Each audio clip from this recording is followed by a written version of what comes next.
ကြောက်စိမ့်ဧကရစ်ပင်လေးတွေကပွင့်ပွင့်ခဲ့ပါလေဒါကိုတချို့ကအဖိုးပင်ဖြစ်နေလို့ဆိုပြီးတော့အလွယ်ဖြစ်ကြတာတ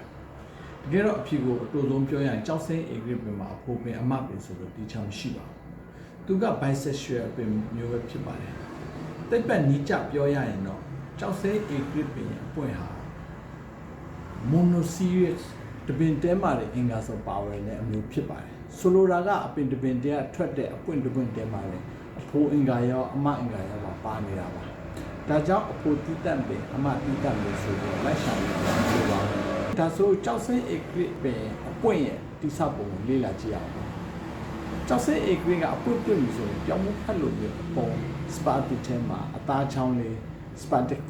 ဆိုပြီးတော့တစ်ခုပါပါတယ်အဲ့ဒီအသားချောင်းလေးရဲ့အပေါ်ပိုင်းမှာကအဖိုးမျိုးပွိုင်းအင်္ဂါ male flower ရှိပြီးတော့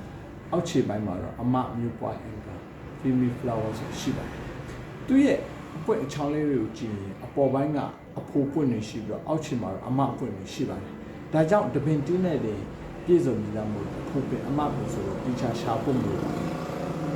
မြန်မာပြည်မှာတချို့ကတော့အရွက်ပုံစံဒါမှမဟုတ်ရင်အပင်ပေါက်ပုံစံမျိုးကြည့်ပြီးဒါကအဖိုးပင်ဒါကအမပင်ဆိုခေါ်လေးရှိပါတယ်